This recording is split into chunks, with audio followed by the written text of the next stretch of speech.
Now, see what is the context under which this state is individual writ large has come. If you do remember our yesterday's discussion, I just want to give you a brief before going into this topic because this topic has its answer in yesterday's discussion itself. Yesterday, when I was discussing about justice, now Plato was or Socrates was challenged by Glucon, saying that your justice will not work with intrinsic value. What is intrinsic value? Justice doesn't have any value for itself, but it has intricate value. It has something called instrumental value, right? Justice has instrumental value. That is what the concept is said. What is instrumental value?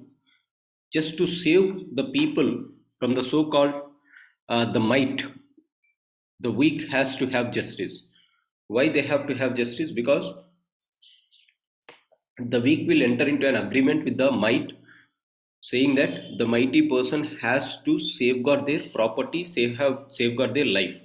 Hence, what Glucon argued is, after Thrasymachus leaves the stage, what Glucon asked is, he has said, don't be idealistic, be pragmatic. What is mean by pragmatic? Look at the world. Those people who are unjust, they are enjoying their life. How? They have money. With this money, they have power. With this power, they are controlling the authority. So, it is justice which makes you happy, and this is making you to lead happy life. So, justice is something which makes you happy, and you are happy through this pragmatic approach of justice. How? Earn money, whether it is legal or illegal, earn money, and through that money you are going to solve your problems. That is what Glucon and Adeimantus has said. Now they challenge Socrates, saying that you prove us how this person who is happy will be unjust now. Just by earning money in improper way, you are saying that he is unjust. Now, in order to overcome that problem, what he can do is he can go and donate some money from charity. Let's give something for charity, and your human soul will be at rest, saying that okay, I have earned the guilty money, but I have also served the society. This makes you to feel happy. So what they say is just like Robin Hood type of justice. Go rob, get it, and then share it to the people. Have your own share, then have justice. This is what they have given, and that is why the theory that is proposed by Glucanart Adeimantus said that it is pragmatic theory of justice. If you do remember yesterday, I have said one more thing about this Glucon and Adeimantus. What they said that whatever makes the individual happy, that is justice. Whatever that makes individual happy, that is justice. Don't bother about the society. Individual has to be happy. Hence, what they say is justice is only in the terms of individual, not in the terms of state. Not in the terms of state. Now, in order to support their theory, what they say is in the state there will be two types of individuals. One is those who is having strength. The other persons are those who are weak. These are two kinds of people that you find. Now the weak will be fearing of the strong people. As a result, what they will ask is, in order to protect their life, they will come together and they will go to the strong person and they will ask them to protect. When they ask them what they give, they make a law. The strong will make a law and ask the people to follow that law. And this law is called justice as per Glaucon and Adeimantus. This law is called justice. And Glucon and Adeimantus further proceed and they say that this law or this justice is applicable only to the weak, not to the strong. There is no need for the strong to follow justice because it is in the interest of the weak they are going and making the justice, not in the interest of the strong. Anyhow, even without justice also, even without law also, strong can survive because they have strength. So what they say is justice is having instrumental value now, not intrinsic value. What is this instrumental value? It is fulfilling some consequence. What is that consequence? To overcome the weakness, it is having some effort, and that they say as justice is instrumental value, not intrinsic value. That is what I discussed yesterday. Values are of three types: intrinsic value, instrumental value, and intrinsic plus instrumental, both. No, what Socrates said. Remember, Socrates has said that justice is universal, justice is transcendental, justice is the first virtue of all the virtues, and it is architectonic principle of all the justice of all the virtues. Right? That is what they have said. Which means their theory is justice is having intrinsic value in itself. It is a value in itself. But these persons are saying no, you are wrong, it is having instrumental value. And through instrumental value they started arguing that as it is instrumental for the weak, instrumental means for the weak, in order to support them it acts as an instrument. Hence justice is favoring the weak, or justice is helping the weak. As it is helping the weak, it is called justice. In this helping, the strong doesn't have anything. As a result, what they say is the strong the strong may not follow justice. It is only the weak who has to follow the justice. That is what they say. And now they challenge this person, saying that now prove us how it is wrong. So they have said three theories. One theory is pragmatic theory. In that pragmatic theory they said that people who are unjust are happy, so look at the individual, not at the state. That is what first they said. The second thing that they said is, the second thing that they state is justice is having instrumental value but not intrinsic value. The third thing that they said is justice doesn't need to have, or the strong doesn't need to follow the justice. So this was the challenge that they have put to Socrates. And in turn, Plato was also a disciple of Socrates. So this was the challenge to them. In order to answer this question, to this particular question, they have created an analogy. They have created an analogy. What is that analogy? The city soul analogy. City state kadu soul. City soul analogy. Human soul and how city is related. So they wanted to prove first thing this one. Justice is not in the sake of the individual, but individual forms the state. What they wanted to prove is, these persons are saying that individual is separate, state is separate. How? Irrespective of the state, if the persons are, you look at the individual welfare, then that will be justice. Now they wanted to prove that this is wrong, because state is nothing but an individual. State is a whole thing, whereas individual is a part of state. But this person said individual is whole. So this is the first point they wanted to prove it. The second point that they wanted to prove is justice is not for the individual but for the state altogether. Which means either it is strengthy people, strong, or the weak, justice applies both to both of them. Which means rather than instrumental value, it is having intrinsic value in itself. They wanted to prove these 2 points. So now how they answer? They answer with this thing. Socrates said that already we have studied this idealist. Socrates is an idealist. What they said, justice is not what you are looking at.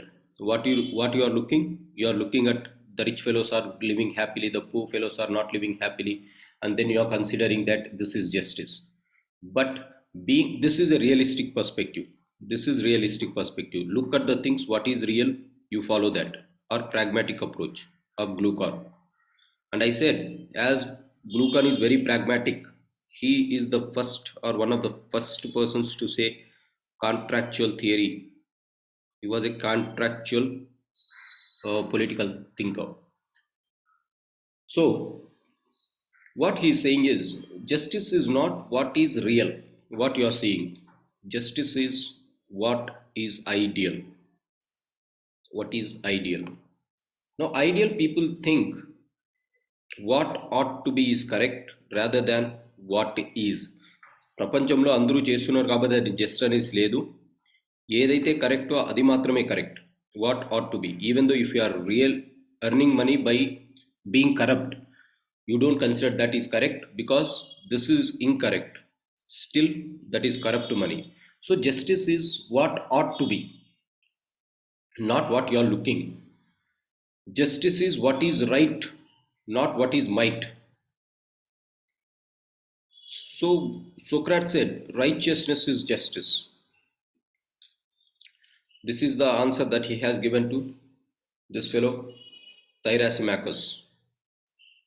Now, the answer that he is giving to this person called Glaucon and Adeimantus is, man is not the measure of everything. Man is not the measure of everything.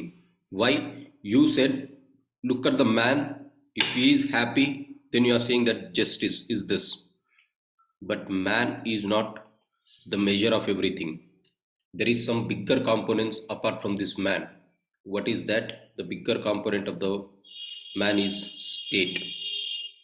And man is just a part of the state, and never think that man is a measure of everything. Now what they are saying is, state is whole, man is part. And they say that whole is always prior to the part. So priority will be to the whole. What does this mean?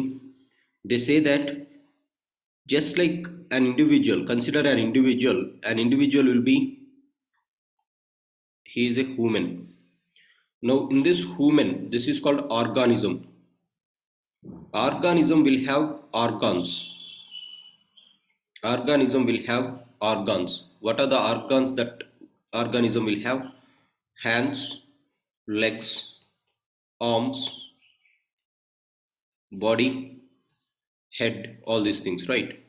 Now what they say is, you are considering hands, legs, arms, body, head, and you are defining your justice. But this is wrong. Why this is wrong? Without the body, without an assemblage of this organism, they are useless. Imagine if there is no organism, if you have found out some hand or arm on the road, do you consider it as an organism? No. Why? As long as the arm is a part of your body, it will have value. Once your arm is not a part of your body, it will not have value. That is the thing what they are saying. So don't consider individual things, consider the whole first. Without whole, parts become useless. A hand is not at all a hand if it is not a part of your body. A leg is not a leg if it is not a part of your body, right? That is what they say. So man is not the measure of everything. Whole is prior to the parts. You are considering parts, and if you are saying that, you are speaking about this one. Now in this context, they say that in order to answer this question, they say that now they start speaking about the evolution of state, whether it is state which is prior to individual, or whether it is individual which is prior to the state. Because these persons said individual is the ultimate thing. Now they wanted to prove that state is the ultimate thing, and then individual is a part of the state. Now,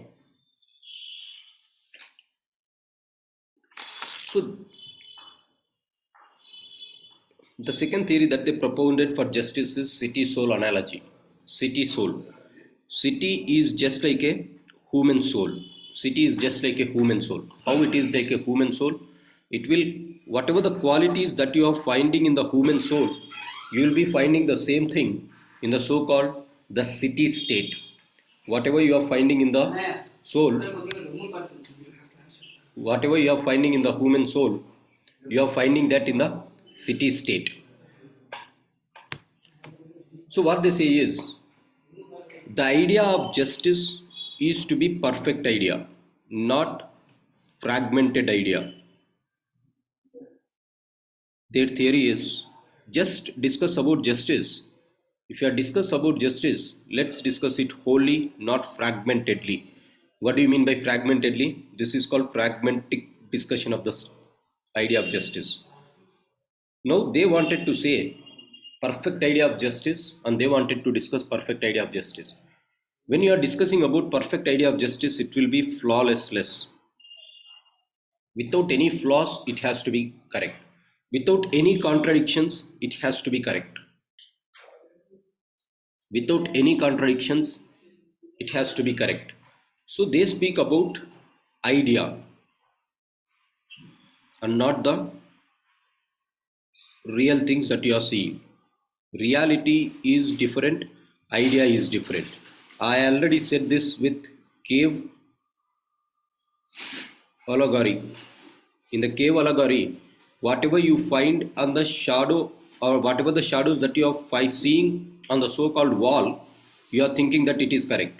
But you have to come out of the cave, you have to see the light, and then you have to say what is real. You consider this as real, but reality is something different. So what they said in that cave allegory, reality is what your mind is thinking. మీ mind ఏమైతే think చేస్తుందో దాన్నే reality అనుకుంటాం, ఎందుకంటే మనం చూసినవే correct అనుకుంటాం. But that is not the thing. మనం ఏం చూస్తుంటాం? షాడోస్ చూస్తుంటాం. In order to see the reality, you have to come to the outside, face the reality. How? It requires some efforts. You have to cross the cave, and then you have to come to the nature, and then you have to observe it. So this is the thing that they say. And now what they wanted to say is, let's discuss about this flawlessness, not reality, ideality, where there will be no contradictions. Why contradictions are there? Because already they existed contradictions. In Cephalus you have contradictions, in Polymarchus you have seen contradictions, in Thyrasimachus they have seen contradictions, in Glaucon and Adimantus they are seeing contradictions. So they said that let's discuss about justice not with contradictions but with the whole, with perfect idea. So they started thinking about the idea of justice. Now what they are saying is, your idea does not belong to this world. It is beyond time and space. Why it is beyond time and space? Idea is ever existing. Reality is not ever existing. Idea is ever existing. How it is ever existing? Just like the human soul. Soul is ever existing, but body is not ever existing. Body is reality. Soul is ideality. What do you mean by idea? Even if the body decays, even after the body, after death, even the body decays, your soul will go to the God's kingdom. This we discussed already. There it will experience, there it will be present, there it will see your human soul. Atma anedi God's kingdom ki veltundi. Akkada vachesi what is the God's kingdom is the perfect state or an ideal state where there will be justice. Hence it will see the God's kingdom.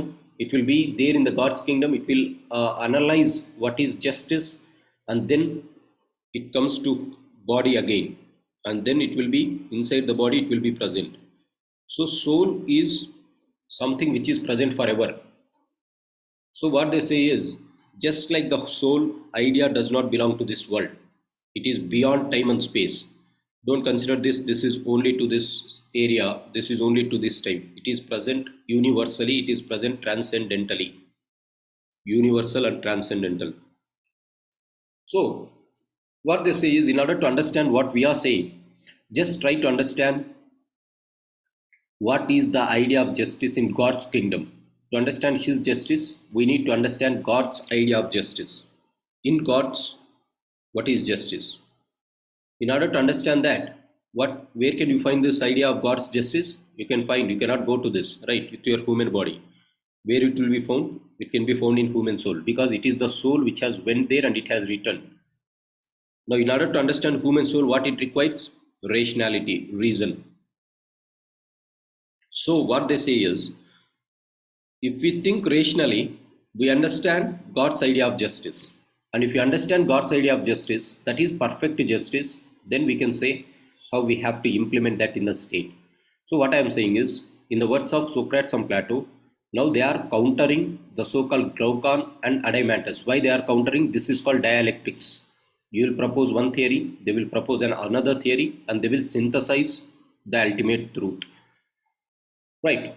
So they have given a theory. Now they are trying to prove them wrong, and they wanted to build up one thing that is called, which is a perfect theory of justice. For that, they have taken this challenge. First challenge is, man is not the measure of everything, rather it is the state. Second thing, why they said is, just like an organism and organs. This theory of state, this theory of state, this theory of state, which is speaking about the so-called organism. They compared state to a human organism, and they said that just like your human organism, state is the full organ, whereas our full body, whereas your individual parts are humans. This theory of state is called organic theory of state. In first chapter, in second chapter, right, you find perspectives of state. Perspective of state again has relevance here. Are you understanding? So the subject, the rest of the first topic, paper 1, section A is totally related to these concepts of Plato and Aristotle. As they have compared it with human organism, this type of state is known as organic theory of state. The theory that they propounded is organic theory of state. You remember this? We'll discuss this when I come to that chapter. Organic theory of state. Now going on. So they are proving him. First they wanted to have this. So they are saying that if you want to understand justice, let's try to understand the God's idea of justice. How you will understand that God idea of justice? By thinking rationally. By thinking rationally, what you are going to understand? You are going to understand human soul. Why to understand human soul? Just by understanding human soul, you'll understand the God's idea of justice. Why? It is the human soul which has done a trip from up and down, right? It has commuted to the gods and then it has come here. Why it has commuted to the God? Because soul is universal. Soul is transcendental. If you look at this, it appears that even our ancient Rishis and Sadhus also said the same thing, right? Atma never die. It will go to the outer stage and then it will come back. So the same concept. So some people say that it was copied from Indians also. That's completely fine. Now, going on with this analogy. Now what Plato said here is, Plato started saying, because Plato was the disciple of Socrates and they were together now in this debate. Now Plato started telling that state does not come from oak tree or a rock. Just like a tree or a rock, it doesn't come out directly. State is from the minds of the people. It is people who have created state.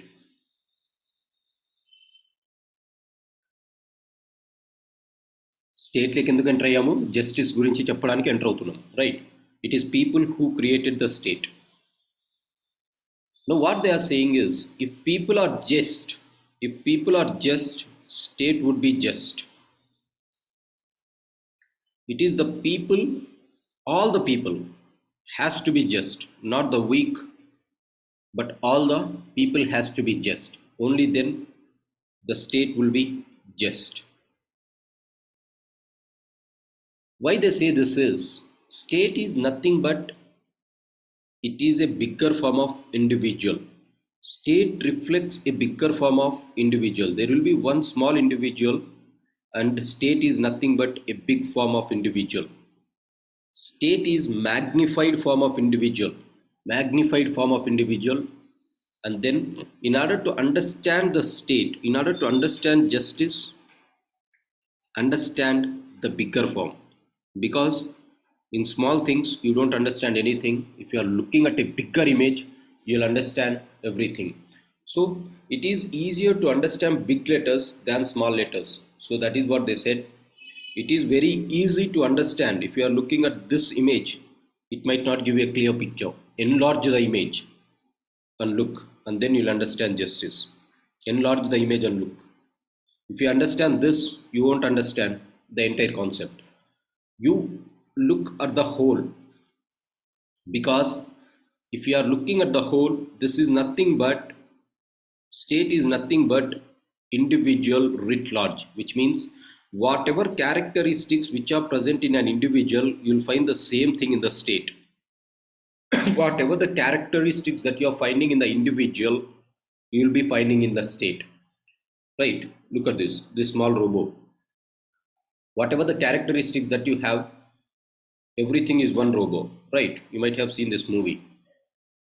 So they say that rather than understanding individuals one by one, if you understand the state altogether, then you'll understand justice. Why? If you are trying to understand justice from this concept, as Glucon has done, Adamantus has done, you neglect some other individuals. So rather than going individual by individual, go and study the state altogether. This is what their concept is. State is individual writ large, means the same thing. Whatever the characteristics, I repeat, whatever the characteristics that you are finding in an individual, you find the same thing in the bigger element. Whatever the characteristics that you are finding here, you'll find the same thing in the entire state. So with that concept, he has said state is individual writ large. State is individual writ large. Now how exactly they prove it? We'll come to that point, how they prove it. So what Socrates or Plato is trying to say by this logic is nature of the state. The nature of the state is shaped by the character of the people who are a part of the state. Nature of the state is characterized by the people living in the state, because state is nothing but a group of individuals coming together and making a part. So why he has given this statement is he has given this because the character of the state is made by the character of this individual. A group of individuals make the state. As a result, the character of the state is reflected in the character of the individual. So he wants to say that when every person in this state are just, then your state becomes a just state. But if only few people are just, like the weak people are just and the mighty people are not just, then your state won't appear just. So what they say is, in his theme, what he is saying is, don't go for concepts of inequality here. What is that? Weak has to follow justice, might should not follow justice. This is wrong concept. The state has to be just. You have to do one thing, that is every person in the state has to live at harmony. Every person have to look and live in harmony. Why they said this? Why they said this? They answer to this person called Glaucon. See, you are saying that individual happiness is justice, but not the society. And you are saying that the mighty people need not follow justice. Only the weak has to follow justice. And if you are saying that whatever is pragmatic, that is justice. Now in this pragmatism, consider that you are becoming rich and rich, but the other persons are becoming poor and poor. And you are thinking that you will be happy, but will this happiness last forever? When many sections of your society are unhappy, when many sections of your society are poor, your richness is going to be washed away in their anger at one day. Your happiness is going to be washed away in their anger. How it is going to be washed away? They say that these poor people, they will not revolt until certain point of time. But if they are thinking that still they are being exploited and still you are becoming richer and richer, one day they will come to your place and they will occupy your place, which means they will take away your wealth, right? They will take away. That was seen in Sri Lanka. Sri Lanka people went to the so-called parliament, they went to the presidential house, and then they occupied. That can be seen in Taliban, that can be seen in the so-called recent Lebanon, that can be seen in Arab Springs, right? Everything is seen. Why? Even in the Arab countries, even in the Sri Lanka, only it is the people who was asked to follow justice, but the other people are unjust. The ruling class is unjust. As a result, they were very unhappy. Over a period of time they have revolted against the thing. As a result, the entire there is now the rich class. They have fled. What Mahendra Rajapaksa did, he has fled away from his country. So they want to say that now your way of justice is pragmatic, whatever you are saying, that is not always correct. It is not always universal. It is having its own loopholes. So they say that now you stop this division because this is never going to be correct. And one day, even your happiness will vanish. With that logic, they wanted to say that don't look at the individuals, rather look at the society as a whole. Look at the society as a whole. Look at the state as a whole. Why they have to